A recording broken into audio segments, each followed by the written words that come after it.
Well, here's a shot in slow motion, and if you watch very carefully, you'll see the helix broadhead actually sever through one of the stems of grass before it went right through the animal. What an incredible result.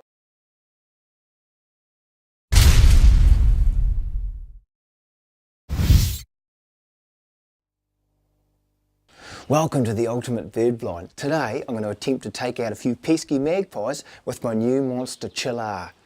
I've got some bait laid about 20 metres away. Now this bait's just dog tucker that we normally throw on the roof of the shed to defrost before feeding it to my mutts. It's a natural attractant and there's always magpies hanging around. I'm going to be shooting through this window, hopefully going to be fairly well concealed from the magpie's sharp eyesight. About 50 metres to my left we've got a redwood tree.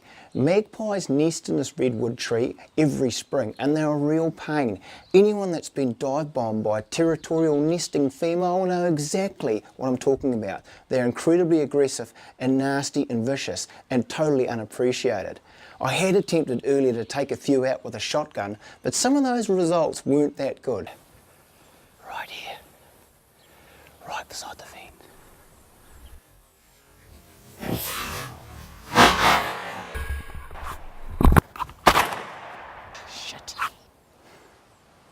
So it's a hot summer's afternoon here.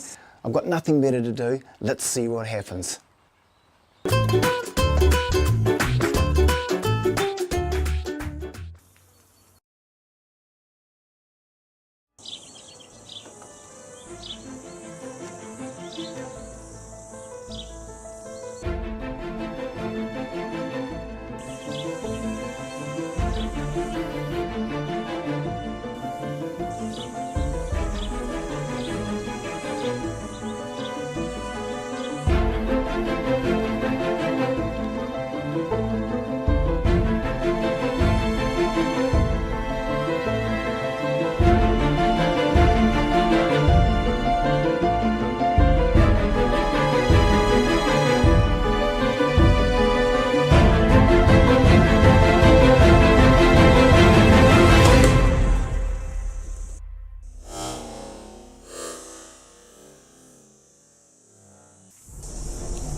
A week later. That was a lot of fun the other day. It's about as much fun as you can have with your clothes on. I got lucky a couple of times and it's definitely made the magpies a little bit more wary and they're a little bit more careful about where they snack these days.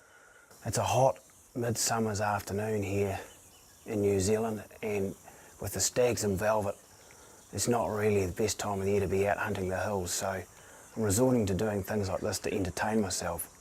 It didn't take long before we had a couple of customers lined up at BJ's Kebab Cafe.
So you want venison and a trophy stag turns up. Lucky he was out of range. I may not been able to help myself.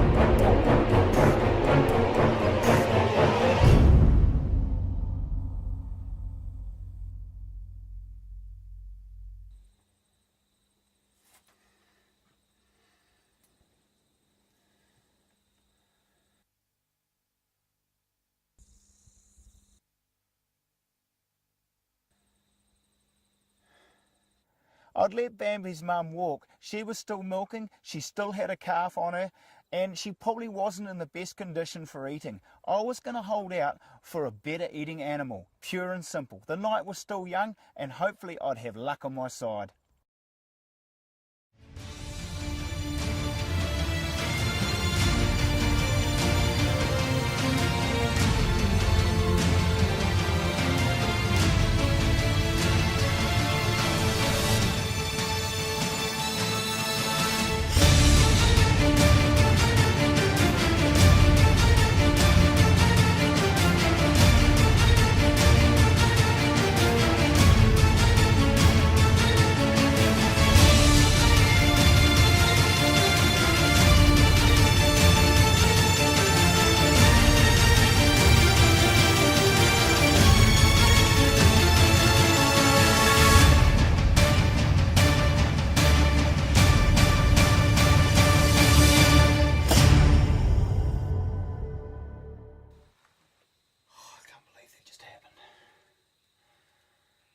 It wasn't the best shot in the world.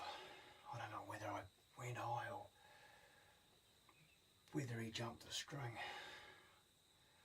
Bit of both perhaps, I don't know, but here's history. He's not going nowhere. He's down for the count. Venison for the barbecue. No blood trail there. Oh man. Monster Chill R.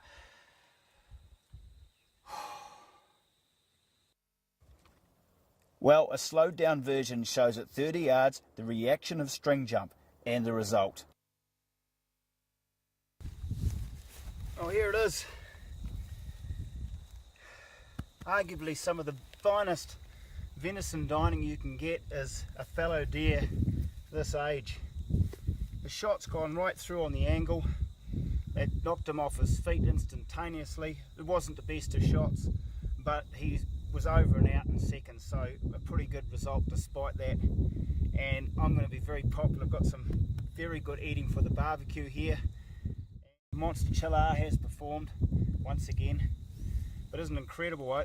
I think looking at the replay of the shot that he did definitely jump the string, and it just goes to show that even a very, very super quiet bow like the Chill R, you have to be pretty careful. I probably should have aimed a little bit lower, but once I get home and analyse the shot over and over again, I'll probably know more about what happened. Yeah, couldn't be happier. Right,